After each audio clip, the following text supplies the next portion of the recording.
I'm gonna do another one. I like doing this in this neighborhood for very obvious reasons, and you'll see why.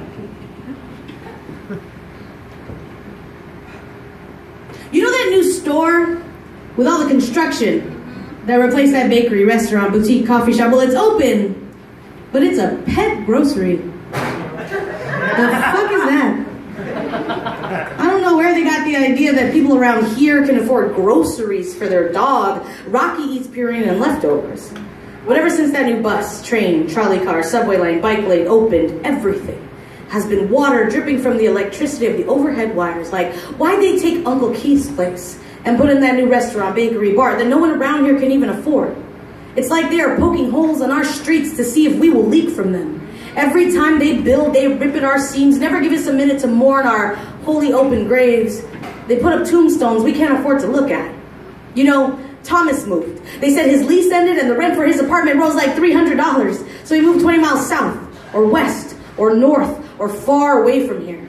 He works part-time at the pet grocery now. Says the commute is worth it. Got a one-bedroom for the same price I'm paying for a studio with a broken heater my landlord is still waiting for me to pay for. It's like what we used to pay.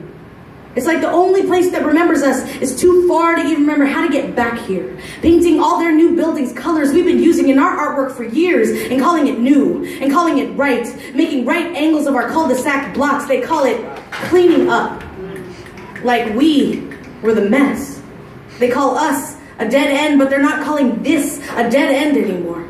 The city looks like an erector set of a child that wears a suit now, with a big office on the top floor of a building so high up he has no idea that people still live here.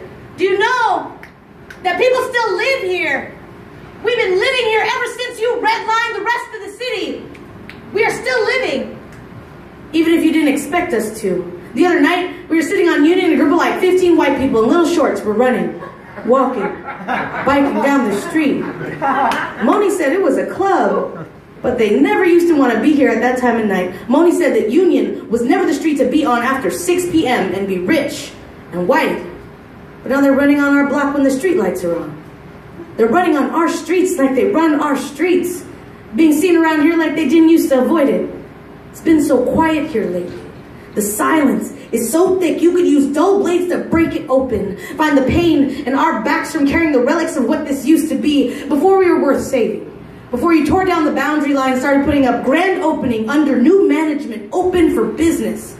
As if we have always been closed, unrestrained, only open for surrender. They find our music to play in their coffee shops as if to remember us fondly. It is clear we are unwanted. It is not clear where we should go. Thank you all very much.